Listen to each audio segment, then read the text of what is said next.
Hello everyone, Mrhappy here, and welcome to Mondays with Mrhappy, or Mrhappy Mondays, whatever you prefer, episode 30. Got only 22 weeks until the 1 year mark. I should do something special for that. I'll plan something out, we'll see. So, before I get started with the Q&A, I already know that a lot of the questions I'm going to get for next week are about the stuff we heard this last weekend. If you don't know, there was a whole ton of announcements about Heavensward, Final Fantasy XIV's first expansion at PAX this last week, and they had a 1-hour panel. They went over a lot of details we kind of already knew, but there was also a lot of new stuff that came out of that, an interview from Reddit, and it was so great. If you want to see all the details, you can check out the 2 videos I put out in the past couple days. I'll put annotations for that in the, you'll see them over the video right now. There's an annotation, what, here and here, all right, where my hands are right now. There we go. All right, with that out of the way, though, I've got a lot of questions this week, so let's get into it. First question is one I think I've gotten a few times. I think I've answered it, but I don't think I've ever answered it specifically this way. Hey, Mrhappy, thanks for all the great vids. Thanks for watching my videos. My question for week 30, do you think for the 3 new jobs coming in Heavensward, they are going to do the Zodiac saga? No. I asked because I wonder if I should farm and stockpile Alexandrite. No. The answer to all your questions is no. Just Gil. Just stockpile Gil. I imagine we'll have a lot of new currencies, but the one that will probably remain consistent is Gil. Don't worry about the rest of them. Wouldn't save up. If you really want to, there's always a chance they will. But all the interviews they've done, especially this last weekend, the last month as a matter of fact, leads us to believe that saving Alexandrites and things like that is a wasted effort. So save your Gil. You should be alright. Next question. Hey, Happy. How are you today? I'm not sick again. 2 weeks in a row. I'm on a roll. I have a question for hashtag Mondays with Mrhappy. I remember the dev team talking about changes to the limit breaks, but don't remember what they said or when they said the changes would come. Do you know when, and do you have any thought about it? Also, you should check the ULN X24. Oh, Upper Lenosha X24 Y24. Look north and tell me you also see Bismarck. I'll have to do that. Keep up the awesome work. Thank you. So, the changes are supposed to be coming in Heavensward, and to recap for what the changes actually are, the animations for everyone's limit breaks are supposed to become unique in a sense that, you know, Summoners and Black Mages won't both have Meteor. Black Mage will probably retain it, but Summoner will get their own version of the Tier 3 caster limit break. To clarify, that doesn't mean they're changing functionally.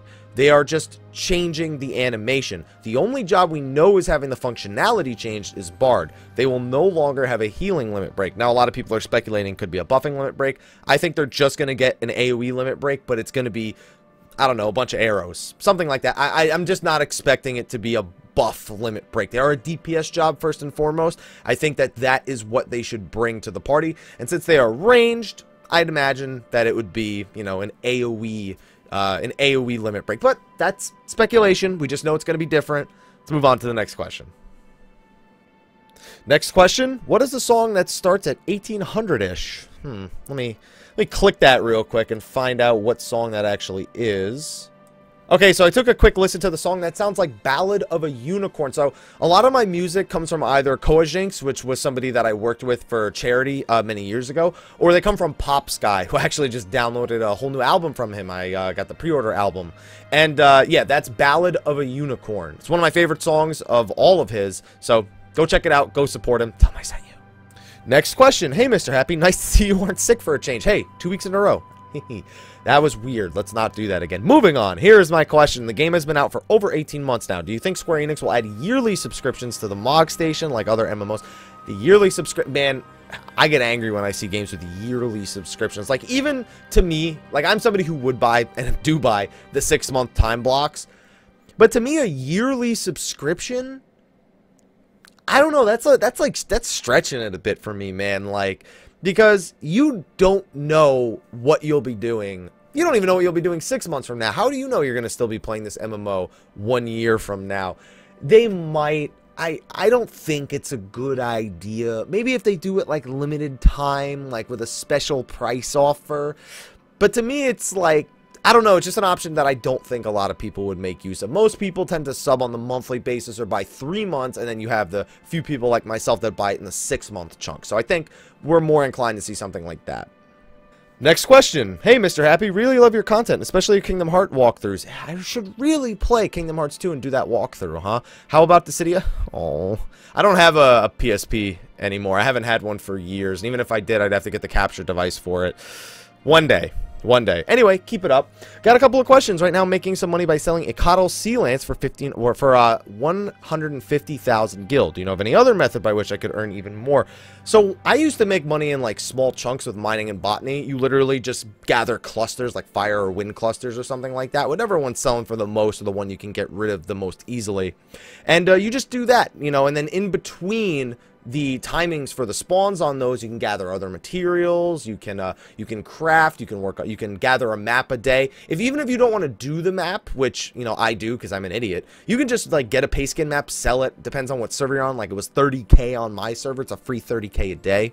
So things like that are nice for bringing in little chunks of money, just like the Icatl Sea Lance, like little daily things that you can do. To challenge log also, it's a little annoying sometimes to go out of your way to do it, but at least getting that little bit of extra gil definitely helps. Also, which other summon would you like to see in 14 as a Primal fight? Personally, I think Asura. Actually, you know, Asura would be a really good one. I still want to see Anima, man. Anima, like, probably not one of my favorite summons, but it's the one I'd be most interested to see because of the, you know, top and bottom aspect of the summon. So yeah, I'm gonna go with Anima. No joke. The first triple triad card I got after the first 5 ones was Gaius. Didn't even know I got until people started acting jealous.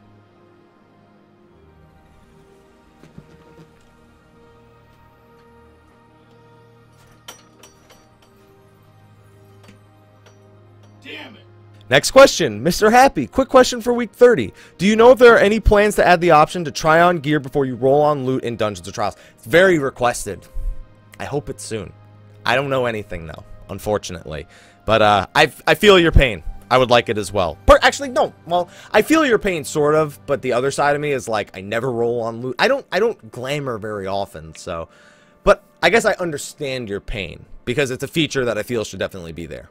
Next question. Question for week 30. Will second Coil of Bahamut turn 3 be the next DD in terms of getting quick levels? I'm assuming you mean from 50 to 60. I ask this because when I duty finder this part of the raid, some people get impatient and trigger the alarms constantly, causing pretty much infinite spawn. Heck, we once had a full LB gauge until the people realized what to do. Just makes me wonder about... I don't think you're even going to be able to get experience points in the second Coil of Bahamut. Or if you do, it won't be a lot. They want you to do the new content. They don't want you to use that method for leveling. I'm sure some of the newer dungeons are going to have DD-esque type runs that you can do, but don't expect to use turn 8 as a quick method to leveling. I just don't see it happening. What's up, Haps? Nothing. Just doing this video right now. How about you? Between Chocobo feed and other items, triple triad card buying, and a bunch of nifty glamour items, there's a lot to blow your Manderville Gold Saucer points on. What's your best way to get these points besides the mini Cactbot, and what are you wasting it all on? So, I wasted way too many of it on gold packs. I'd have like 120, 130,000 right now if I didn't do that. I'd say the best way to get it is, unfortunately, triple triad. It's either that or you have to get a Chocobo to a pretty high rank and do the really high rating, really high rating Chocobo races. It's not, I think triple triad is by far the best way, but of course you're only getting like a 90 to 100 at a time because of the amount you have to pay, plus the daily bonuses you can get if you win 5 times, that's 180 each. Triple triad, but unless you win the jumbo Cactbot or a bunch of mini Cactbots, you're a pretty long ways off from a Fenrir mount, trust me. Next question. Question for week 30. Hi, Mr. Happy. Where can a fresh triple triad player go to get decent cards? So far, all the NPCs I've seen are near impossible to beat with the 5 starting cards. I know some cards are dungeon drops that require farming or luck. You can beat 3 of the 5 NPCs right around the triple triad master with the 5 starting cards. The best one to beat is Elmer, because you can get the Godbert card and the Bahamut card, and that Bahamut card will usually carry you through to help beating a bunch of other ones. I also highly recommend getting your hands on the Amalja card, the Ixal card, all the 1-star Beastmen cards, which you can either get from silver packs or you can get from like Sastasha. Or, in the case, you can get them from, what's the NPC's name? I can't remember. I think it's Memoroon. You can get one from, you really want to try and get those Beastmen cards, because then you can start farming NPCs with the Ascension rule, and that becomes a whole lot easier. But there's a lot of NPCs. There's actually a lot of NPCs you can beat with the 5 starting cards. But the first ones are definitely the ones right around the starting area. The 2 that are closest to the exit of the Triple Triad area, the one that leads back to the main desk, and then Elmer, which is in the deepest part of the Triple Triad area in the Gold Saucer. Also, I know the new healing class, Astrologian, is pronounced Astrologian and not Astrologian, which, by the way, bugs the hell out of me too. Which I'm assuming fits in with the lore. Is Machinist pronounced Machinist or Machinist? I used to call it Machinist, but it is Machinist, so yeah. The former sounds like they build their turrets from scratch, whereas the latter sounds like they dug up old machines. Yeah, it's Machinist. That's what they said when they announced it. They called it a Machinist. Next question. Hi, Happy. Love your videos. Thank you. Thank you. Question for week 30. Do you ever think there will be more viable gear setups for endgame content? As it is, the preferred sets are always a mix of tombstone and raid gear. Like maybe another currency or even extreme primals dropping something other than accessories or weapons. I love the game I've been playing since launch. I would just love to see a little bit more variety. You and me both, pal. So, in the recent interview with Reddit, Yoshi P mentioned that there's going to be a bigger item level. There's going to be a pretty sizable item level gap between Alexander Normal and Alexander Hard, which leads us to believe there's going to be a wider variety of gear choices in between there. That seems to be the way they're going, where if they're going to go with the item level, they need bigger gaps in order to ensure that more content is relevant. Now, I don't know what that means precisely, because we still don't know how much the item level is going to jump, and a lot of people are worried about too much power being put on our characters. So that's all I can tell you, is that was said. I would like more choices, though. I am with you on that one, my friend. Next question. Question for hashtag Mondays with Mr. Happy, week 30. What would be, in your opinion, a good reward to give players in Heavensward that completed the full Relic questline previous to the expansion? Square Enix mentioned that it would be easier for people who have completed Relics to obtain the 3.0 one, but wanted to hear your ideas. So keep in mind that it's 3.1. We're getting the next sort of Zodiac type quest line, and they've been talking about things that are like the Zodiac quest line, how they're not as bad. I don't remember if that applies specifically to the next Relic quest line that they're going to be doing. I was honestly going to answer your question and be like a gold medal, but I think they'll just literally let you turn that Zodiac weapon into a material that is important for the quest line. I think that's the most adequate way to do it. Make it one of the more difficult items to obtain. Honestly, it probably wouldn't be that difficult no matter what, but just one of the items used to make it, whatever it ends up being, just something to speed up the step in 3.1. By the way, for anyone wondering about the question, I don't think you'll need the Zodiac weapon. They've said multiple times you won't need it, and that it'll just be a little bit easier for everyone. So don't worry, you don't have to complete your Zetas if they're not done. Hey, Happy. Question for week number 30. Did Rin read your tweet yet? Yeah. Probably should stop teasing her. I should probably stop teasing her about that because, yeah, she blew up my phone one day with tweets. Because she was like, do you see this now? Yeah, she saw it. Next question. Hey, Happy. Simple question for any week. Have you heard any of Limit Break Radio's podcast? Don't know why I read that so slow. Yes, I have read, especially the most recent one. It's funny because I met a Nero at Fan Festival, and me and him, we got along great. And when he told me he was doing a show where he was listing the top 14 worst Final Fantasy players, I, in my head, immediately thought, oh my god, they're calling out individual players for being the worst. My second thought was I'm probably on that list somehow.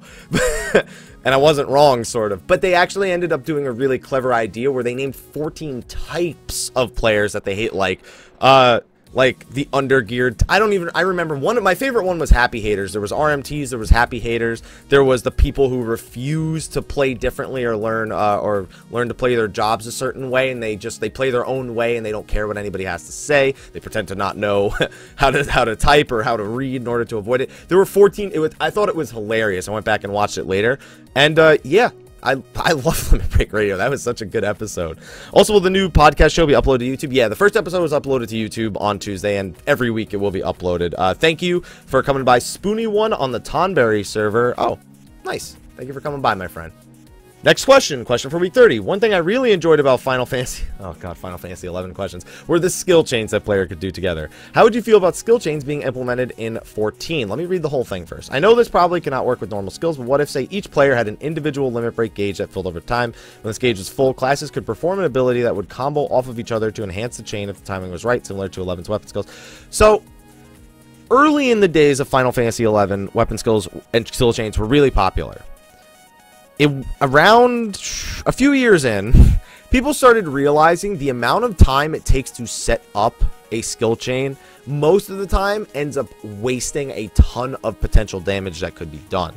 So while the theme of it is really cool, of working together to perform this extra powerful skill, it was actually a very inefficient way of doing things, unless a boss specifically called for extremely high amounts of burst damage with the magic burst. A good example being the Adamantoise for the KS 99, the Kindred Seal 99 thing. I like the way you decided to ask about it, though. I actually like your idea for it with the limit break gauge with the individual one. I don't think it's right for Final Fantasy 14. I think that's the big thing, putting my nostalgia aside, putting, my distaste for 11 nowadays, now that I've kind of looked back and not really understood why I enjoyed the game as much as I did. It would probably fall into the same category, where unless everybody got their limit break at the exact same time, it would end up being a waste, because people would end up being like, oh, my limit break is good, oh, mine's only half done, well, I guess I'll wait. It just, I don't think it would work out that way. For the same reason, you would probably just lose a bunch of potential damage. And also, you also have to remember that currently, I said earlier, single target limit break, a lot of people like putting it on the weakest person because they can do more overall DPS, because they don't lose their buffs, they don't have to restart the rotation, like you don't use grease lightning or heavy thrust or anything like that. So it allows them to maintain their high DPS, and it usually ends up playing out even better than the limit break would, but the limit break is such good burst damage that you can't really avoid it. I think it would just run into more problems than it would be a good experience for everybody. Next question. Hey, Mr. Happy, thanks for all the hard work. Question for week 30. You said in a previous episode you couldn't change your original channel name from Xehanort1227, but I'm subscribed to Mr. Happy1227, and even under your About page, it's the same thing. Was wondering what the deal was. The only place I can even find a record of Xehanort1227 was at the end of the videos on your custom account address background. So, the original YouTube channel that you go to, www.youtube.com/MrHappy1227, does not exist. That is why I say that. My actual YouTube channel, when I first made it back in like 2000, and I'm typing it in right now, in 2000 and, I don't know, 4 or something like that, is Xehanort1227. I cannot change that YouTube link. I was eventually able to change the name that is displayed, but that unfortunately doesn't allow me to change the hyperlink that I originally created. So when you said that, I had to make sure I wasn't, I wasn't imagining things, so that is indeed how it works. It's just literally, my YouTube is www.youtube.com/Xehanort1227. That is my main channel name. Next question. How often do you play Final Fantasy 14? I know you try to complete all the new patches as soon as possible and you already have all the best gear in your main. Not true. But once you finish the content and all that's left is Chocobo Racing and Triple Triad, are you on the game a lot? Also, since you already have all the best gear for your ninja, and since gear is typically the end goal for the majority of players, what are your goals in game right now? Collecting all Triple Triad cards, ranking up Outlaw Star, what? So both of those are goals. I also have many alts that I'm leveling and I raid with. That's a big thing. You have to remember, first of all, I raid every week. I stream every day, and I stream myself doing my maps, making Gil. I stream myself doing dungeons, working on Zodiac weapons, like my second Zeta that I still need to finish on for my Bard. Working on my alts, like I said, raiding on my alts, recording. I spend a lot of time in-game recording footage for videos like my Let's Play series. So yeah, I still play the game a lot, but I take time away from it once I've completed all those things. I tried playing other games. I've started streaming like an hour to an hour and a half of Final Fantasy VII at the end of my streams for the past week, and people have been enjoying it. So I think it's healthy to step away from a game if you find that you're just logging in just to log in. I think that's a healthy thing to do, and most people tend to come back once it's a new patch. I think that's a healthy thing to do. I don't do that because I have a raid group. I'm not going to abandon them. I make content in the game daily, so that's really what I do with most of my time in the game right now. Alright, next question. Hey, Mr. Happy, do you think Final Coil is worth doing anymore since Heaven's Word is just around the corner? I'm on turn 12 right now, and I do enjoy the challenge and the reward of it. Good on you. But getting people to show up every day and having to replace people all the time because I've caused headaches and too much stress. Should I just be working on getting my Relic to 135 and forget about Final Coil? Do you think there will be new Artifact 2 gears for jobs and with the level 60 cap, similar to what we got in 2.0? So to answer the end of your question, that last one with the new Artifact gear, yes, they showed them off during this last weekend. I know this question came in before that was shown, but they showed off the new ones in the latest the panel from PAX East. As for completing Final Coil, ultimately it's up to you. If you're not having fun with it anymore, I don't think you should. I personally recommend people do their best to get as far in the coils, whether it be first, second, or third, to prepare for Heaven's Word, because if you can beat turn 13 at all, it doesn't matter how long it takes you, if you can beat turn 13, you'll be pretty well off for the normal mode for Alexander, I have a feeling at least. Because you'll be used to these more difficult mechanics, you'll have gone through the process of learning it, and I think it'll really help you in the end. I don't know how much it'll help for Alexander hard mode, if that from that point on it does matter how long it's taken you. But I think it's good for the experience to learn how to raid in a strong environment, because not knowing how to raid is still going to be hard on people for Alexander normal. So definitely get the practice in, but if you don't want to, don't do it. Don't let me tell you how to play your game. Just play it however you want, my friend.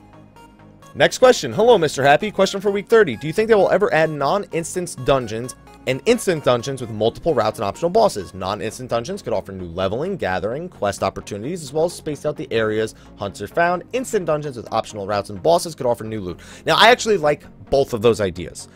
And it seems like we're sort of getting them in Heaven's Word, at least, well, not at the 3.0 launch, but in 3.1 or 3.2, the Free Company Airship, you're actually going to be able to get on the Free Company Airship with, you know, a group of your Free Company members, and you're going to be able to go to uncharted areas in the sky with the airship.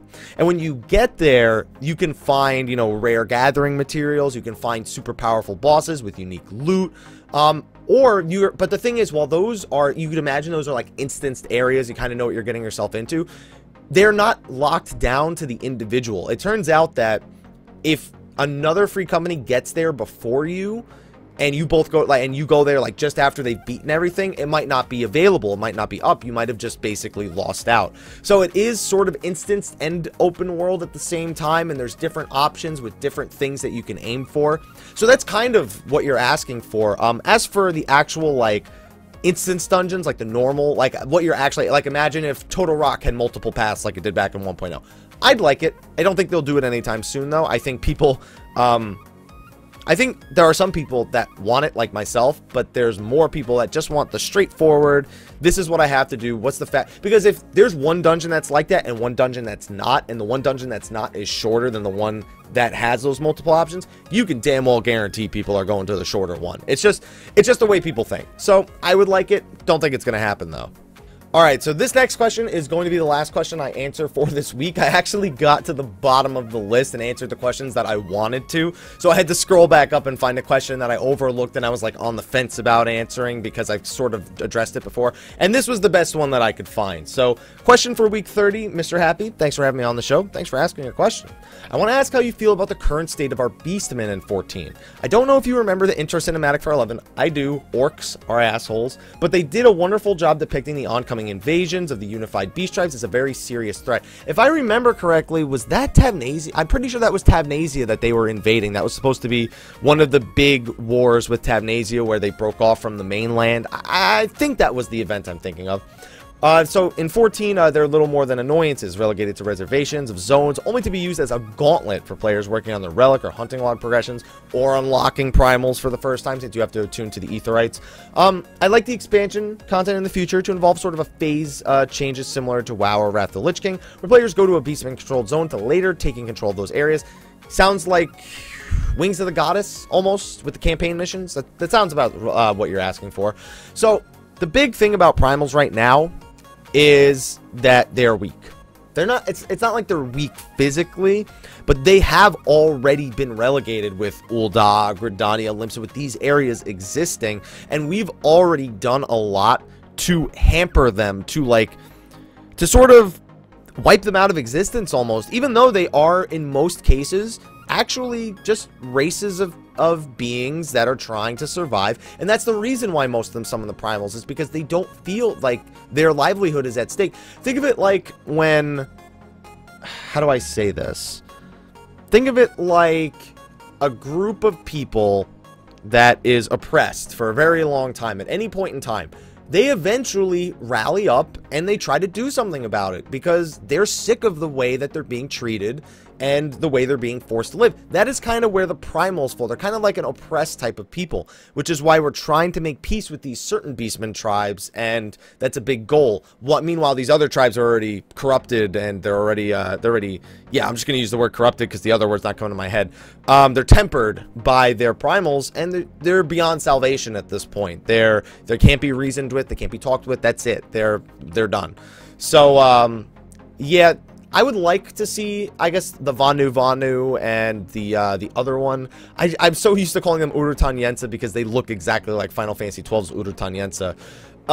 They might have a little bit more freedom. They probably haven't been oppressed at all, so they'll probably have a much greater influence, bigger bases, maybe more bosses involving them.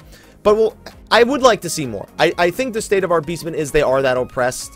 They are those oppressed people that are, you know, desperately summoning primals to stay alive. And I would like to see a Beastman tribe that isn't like that and is a powerful force and is something that has to be dealt with and has to be worried about, like they were in Final Fantasy XI. But anyway, everyone, thank you for your questions this week. Be sure to ask your questions for episode 31. I almost forgot what episode it was, even though you just told me it's week 30 in this question. Thank you so much for watching this video. Be sure to check out those videos. I put annotations to at the beginning of the video. And, well, I'll see you guys next week. Be sure to come by my stream and be sure to check out State of the Realm episode 2, airing Tuesday at 7 p.m. Eastern. Anyway, guys, thank you for watching. Until next time, take care.